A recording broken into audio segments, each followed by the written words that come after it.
So here's another YouTube video for everyone. This is just a quick little video of my experience on the conch piercing way at the back.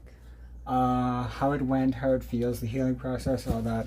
And if you have any questions, comment them below.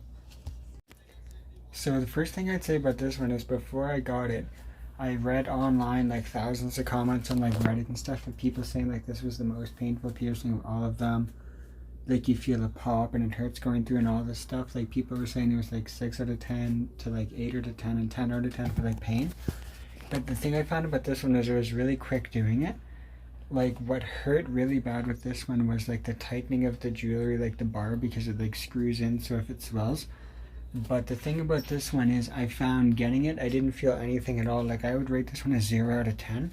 But like everyone's different, but the way the comments were, like I thought it was very overrated. So if you're gonna do it, like I would say do it, because even if you do feel some kind of pain, it's just like 2 to 3 seconds of it. So I think it's worth it.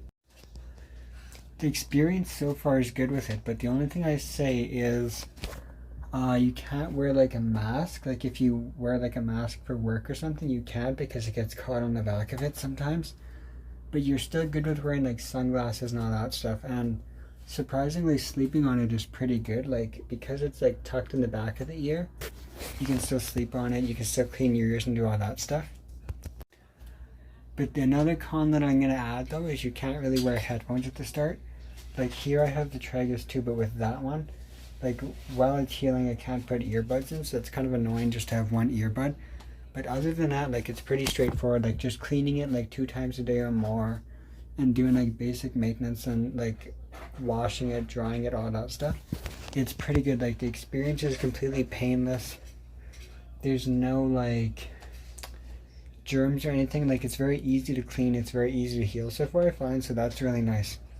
But another thing about this one is it's like you have to wait till it heals to change it. But from like the location is, I think it's gonna be very difficult to like change it. Like I think you'd almost have to go back to the place you got it to get them to do it properly, like the first time till you get it. Because it's not straightforward like a nose one where you can like see what you're doing. Like it's really difficult to like tighten the bar. Like when they were doing it, they had like, you know, like special pliers and tools to do it, so that was a bit more easier for them, I would say. But a good thing about the conch though is if like you work in like a strict place, like you can still have it, because it's really like hard to spot. Like if you're looking at someone, like you can't see it, like it's really like far back and it's in like a low-key spot. It's one of those things, it's like if you know, you know, but if you don't know, you won't see it. So yeah, so that's like my 1 week experience of like the conch, what I think of it so far. If you have any questions, comment below, and thanks for watching.